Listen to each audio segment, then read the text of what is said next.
ಬೆಂಗಳೂರು ಆರ್ಥಿಕತೆ ನಡೆಯುತ್ತಿರುವುದು ನಮ್ಮಿಂದ. ಆಟೋ ಬಾಡಿಗೆ ಕಿರಿಕ್ ವೇಳೆ ಯುವತಿಯ ಉದ್ದಟತನ ಹೇಳಿಕೆಯನ್ನ ಕೊಟ್ಟಿದ್ದಾಳೆ. ನಾವು ಇಲ್ಲಿ ತೆರಿಗೆಯನ್ನ ಕಟ್ಟುತ್ತಿದ್ದೇವೆ, ಬಾಡಿಗೆಯನ್ನ ಕಟ್ಟುತ್ತಿದ್ದೇವೆ, ಕರ್ಮ ಇವರನ್ನ ಸುಮ್ಮನೆ ಬಿಡುವುದಿಲ್ಲ ಅಂತ ನಿಂದಿಸಿದ್ದಾಳೆ. ಬೆಂಗಳೂರಿಗರನ್ನ ವಿಡಿಯೋ ವೈರಲ್ ಆಗಿದೆ. ಅವಳು ಯಾವ ರೀತಿ ನಿಂದಿಸಿದ್ದಾಳೆ, ನಾಲಿಗೆ ಹರಿಬಿಟ್ಟಿದ್ದಾಳೆ ಉತ್ತರ ಭಾರತ ಮೂಲದ ಯುವತಿ. ಇತ್ತೀಚೆಗೆ ಆಟೋ ಬುಕಿಂಗ್ ಸಂಬಂಧಪಟ್ಟಂತೆ ವಾಗ್ವಾದವಾಗಿತ್ತು. ಸಾಮಾಜಿಕ ಜಾಲತಾಣದಲ್ಲಿ ಕ್ರಮಕ್ಕೆ ಒತ್ತಾಯಿಸಿದ್ರು.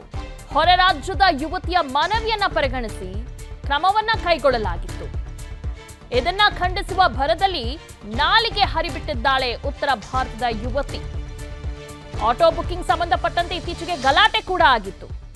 ಆ ಸಂದರ್ಭದಲ್ಲಿ ನಮ್ಮ ಪೊಲೀಸರು ರಕ್ಷಣೆ ಕೊಟ್ಟರು, ಕ್ರಮವನ್ನ ತೆಗೆದುಕೊಂಡ್ರು. ಇದೀಗ ಇದಾದ ನಂತರ ಮತ್ತೊಂದು ಉದ್ದಟತನದ ಹೇಳಿಕೆಯನ್ನ ಕೊಟ್ಟಿದ್ದಾಳೆ. ಇದನ್ನ ಖಂಡಿಸುವ ಭರದಲ್ಲಿ ನಾಲಿಗೆಯನ್ನ ಹರಿಬಿಟ್ಟಿದ್ದಾಳೆ ಯುವತಿ. ಫಸ್ಟ್ ನೋಡಿ, ನೀವು ನೋಡ್ತಾ ಇದ್ದೀರಾ ದೃಶ್ಯಾವಳಿಗಳಲ್ಲಿ, ಮೊದಲು ಗಲಾಟೆ ಆಗಿದ್ದಿದೆ.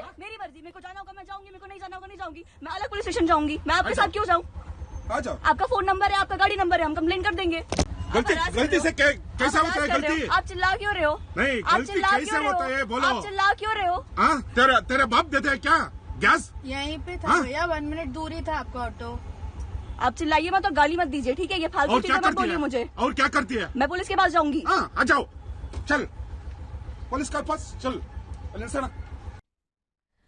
ಈ ರೀತಿ ಗಲಾಟೆ ಆಗೋದಕ್ಕೆ ಸೋಷಿಯಲ್ ಮೀಡಿಯಾದಲ್ಲಿ ಬೆಂಗಳೂರಿಗರನ್ನೇ ನಿಂದಿಸಿದ್ದಾಳೆ ಯುವತಿ. ಕ್ರಮವನ್ನ ಕೈಗೊಂಡಿದ್ದಾರೆ ಪೊಲೀಸರು. ಇದಾದ ನಂತರನೂ ಕೂಡ ಈಕೆ ಹೋಗಿ ಸಾಮಾಜಿಕ ಜಾಲತಾಣಗಳಲ್ಲಿ ನಿಂದಿಸಿದ್ದಾಳೆ ಬೆಂಗಳೂರಿಗರನ್ನ ಜೊತೆಗೆ.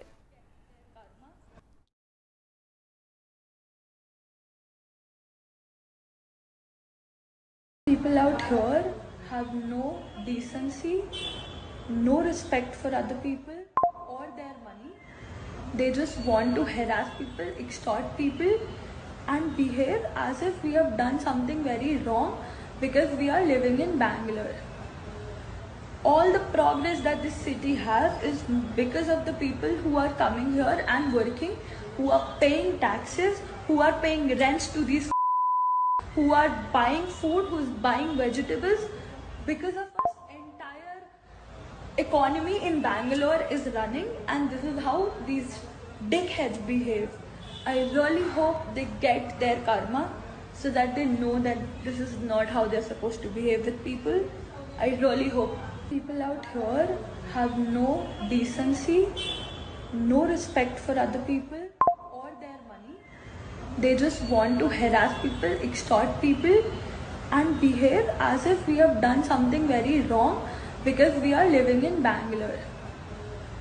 All the progress that this city has is ಅಲ್ಲ, ಈ ಯುವತಿ ಏನು ಹೇಳಿದ್ದಾಳೆ, ನಮ್ಮಿಂದಾನೇ ಎಲ್ಲ ಅಂತ. ನಾವು ಯಾರಿಗೂ ಆಹ್ವಾನವನ್ನು ಕೊಡಿ ಬನ್ನಿ ಬೆಂಗಳೂರಿಗೆ ಅಂತ ಕರೆದಿಲ್ಲ. ಇವರು ಕೂಡ ಇವರ ಹೊಟ್ಟೆಪಾಡಿಗೆ ಬಂದಿರ್ತಾರೆ. ಅದೇ ರೀತಿಯಾದಂಥ ಗೌರವ ನಮ್ಮ ಬೆಂಗಳೂರಿಗರು ತೋರಿಸಿರ್ತಾರೆ. ಇವರು ನಡವಳಿಕೆ ಕರೆಕ್ಟ್ ಆಗಿದ್ರೆ ಸಹಜವಾಗಿ ಯಾರೂ ಕೂಡ ಅವರ ವಿರುದ್ಧ ಮಾತಾಡೋದಿಲ್ಲ. ಓಕೆ, ಎಲ್ಲದ್ರ ಬಗ್ಗೆ ಡೀಟೇಲ್ಸನ್ನ ನೀಡ್ತಾರೆ ನಮ್ಮ ಕ್ರೈಮ್ ರಿಪೋರ್ಟರ್ ಅಭಿಷೇಕ್. ನಮ್ಮ ಬೆಂಗಳೂರನ್ನ ಬರೀ ಹೊರ ರಾಜ್ಯದವರಷ್ಟೇ ಅಲ್ಲ, ಬೇರೆ ದೇಶದವರು ಕೂಡ ಪ್ರೀತಿಸ್ತಾರೆ. ನಮ್ಮ ಕರ್ನಾಟಕ ಕಲೆ, ಸಂಸ್ಕೃತಿ, ಜನರನ್ನ ಪ್ರೀತಿಸ್ತಾರೆ. ಬಹುಶಃ ಈ ಯುವತಿಯ ವರ್ತನೆ ಮಿತಿ ಮೀರಿದೆ. ಅದಕ್ಕಾಗಿ ಆಟೋ ಚಾಲಕರು ಕೂಡ ಜಗಳ ಆಡಿದ್ದಾರೆ. ಅದನ್ನ ತಪ್ಪಿಟ್ಕೊಂಡು ಈ ರೀತಿಯಾಗಿ ಬೆಂಗಳೂರಿಗರನ್ನ ನಿಂದಿಸೋದು, ಬೆಂಗಳೂರಿಗರಿಗೆ ಡೀಸೆನ್ಸಿ ಇಲ್ಲ ಅಂತ ಹೇಳೋದು ಎಷ್ಟು ಮಟ್ಟಿಗೆ ಸರಿ ಅಂತ? ಎಸ್ ದಿವ್ಯಾ, ಇಲ್ಲಿಗೆ ಬಂದಂತಹ ಸಂದರ್ಭದಲ್ಲಿ ಸ್ಥಳೀಯರಿಗೆ ಮತ್ತು ಮೂಲ ನಿವಾಸಿಗಳಿಗೆ ಒಂದು ಮರ್ಯಾದೆಯನ್ನು ಕೊಡೋದನ್ನು ಕಲ್ತ್ಕೊಳ್ಬೇಕಾಗುತ್ತೆ. ಆದರೆ ಇಲ್ಲಿ ಈ ಯುವತಿಗೆ ಏನಾದರೂ ಒಂದು ತೊಂದರೆ ಆಗಿದೆ ಅನ್ನುವಂತಹ ಕಾರಣದಿಂದಾಗಿ ಆ ವಿಡಿಯೋವನ್ನು ಪೊಲೀಸರಿಗೆ ಟ್ಯಾಗ್ ಮಾಡ್ತಾರೆ. ಈಕೆ ಪೊಲೀಸ್ ಕಂಪ್ಲೇಂಟ್ ಕೊಡದೇ ಇದ್ರೂ ಕೂಡ ಪೊಲೀಸರು ಒಬ್ಬ ಯುವತಿಗೆ ಅನ್ಯಾಯ ಆಗ್ತಾ ಇದೆ ಅಂತ ಹೇಳಿ ಆತನನ್ನು ಬಂಧನವನ್ನು ಮಾಡ್ತಾರೆ. ಅವನ ವಿರುದ್ಧ ಕ್ರಮವನ್ನು ಕೂಡ ಕೈಗೊಳ್ತಾರೆ. ಆದರೆ ಇದನ್ನೇ ಅಡ್ವಾಂಟೇಜ್ ಆಗಿ ತೆಗೆದುಕೊಂಡಂತಹ ಯುವತಿ ಡೀಸೆನ್ಸಿ ಇಲ್ಲ ಅಂತ ಹೇಳಿ ಇಡೀ ಬೆಂಗಳೂರನ್ನು ದೂರುವಂತಹ ಒಂದು ಕೆಲಸಗಳನ್ನು ಕೂಡ ಮಾಡ್ತಾರೆ. ಇವರು ಇಲ್ಲಿ ಬಾಡಿಗೆ ಕಟ್ಟಿರೋದ್ರಿಂದ ಅಥವಾ ಇವರು ಏನು ಅದೊಂದು ಅಲಿಗೇಷನ್ ನಮ್ಮ ಏನು ಮಾಡ್ತಾ ಇದ್ದಾರೆ, ಅಲಿಗೇಷನ್ನಿಂದ ಬೆಂಗಳೂರು ಇದಾಗಿಲ್ಲ.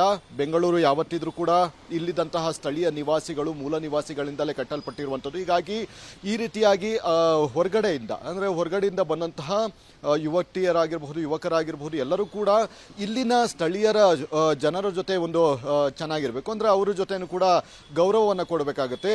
ಮತ್ತು ಇಲ್ಲಿದ್ದಂತಹ ಏನಾದರೂ ತೊಂದರೆ ಆದಂತಹ ಸಂದರ್ಭದಲ್ಲಿ ಸಹಜವಾಗಿಯೇ ಪೊಲೀಸರು ಇದ್ದೇ ಇರ್ತಾರೆ. ಪೊಲೀಸರಿಗೆ ದೂರು ಕೊಟ್ಟಂತಹ ಸಂದರ್ಭದಲ್ಲಿ ಅವರು ಸ್ಥಳೀಯರಾಗಲಿ ಮತ್ತು ಹೊರ ರಾಜ್ಯದವರಾಗಲಿ ಯಾರನ್ನು ಕೂಡ ಕೇರ್ ಮಾಡದೆ ಅವರ ವಿರುದ್ಧ ಕ್ರಮವನ್ನು ಕೈಗೊಳ್ತಾರೆ. ಆದರೆ ಇಲ್ಲಿ ಪೊಲೀಸರು ಸ್ವತಃ ಆ ಒಂದು ಇನಿಷಿಯೇಟನ್ನು ತೆಗೆದುಕೊಂಡು ಆರೋಪಿ ಆಟೋ ಚಾಲಕ ಏನಿದ್ದಾರೆ, ಅಂದರೆ ಆ ಕೃತ್ಯದ ಆರೋಪಿ ಏನಿದ್ದಾರೆ, ಆತನನ್ನು ಬಂಧನವನ್ನು ಕೂಡ ಮಾಡಿದ್ದಾರೆ. ಅದಾದ ಬಳಿಕ ನಾನೇ ಗೆದ್ದೆ ಅನ್ನುವಂತಹ ರೀತಿಯಲ್ಲಿ ಬಿಂಬಿಸಿಕೊಂಡು ಆ ಯುವತಿಯೊಂದು ವಿಡಿಯೋವನ್ನು ಹರಿಬಿಟ್ಟಿರುವಂಥದ್ದು. ಇಲ್ಲಿ ಡಿಸಿಪ್ಲಿನ್ ಇಲ್ಲ ಅಂತ ಹೇಳಿ, ಅಂದರೆ ಇಡೀ ಬೆಂಗಳೂರು ಅಂದರೆ ಒಬ್ಬರು ಮಾಡಿದಂತಹ ತಪ್ಪಿಗೆ ಇಡೀ ಬೆಂಗಳೂರನ್ನು ದೂರುವಂತಹ ಒಂದು ಕೆಲಸವನ್ನು, ಒಂದು ಕೃತ್ಯ ಅಂತಲೇ ಹೇಳ್ಬೋದಾಗಿದೆ. ಈ ಒಂದು ಕೃತ್ಯವನ್ನು ಆ ಯುವತಿ ಮಾಡಿದ್ದಾಳೆ. ಹೀಗಾಗಿ ಇದೇ ರೀತಿಯಾದ, ಅಂದರೆ ಈ ಯುವತಿ ಒಬ್ಬಳೇ ಅಲ್ಲ, ಈ ಹಿಂದೆ ಆದಂತಹ ಹಲವು ರೋಡ್ ರೇಜ್ ಪ್ರಕರಣಗಳಲ್ಲಿಯೂ ಕೂಡ ಅವರು ವಿಡಿಯೋ ಮಾಡ್ಕೊಂಡಿರ್ತಾರೆ. ಆದರೆ ಅಪೋಸಿಟ್ ಟೀಮ್ ಏನಿದೆ ಅವರು ವಿಡಿಯೋ ಮಾಡ್ಕೊಂಡಿರಲ್ಲ.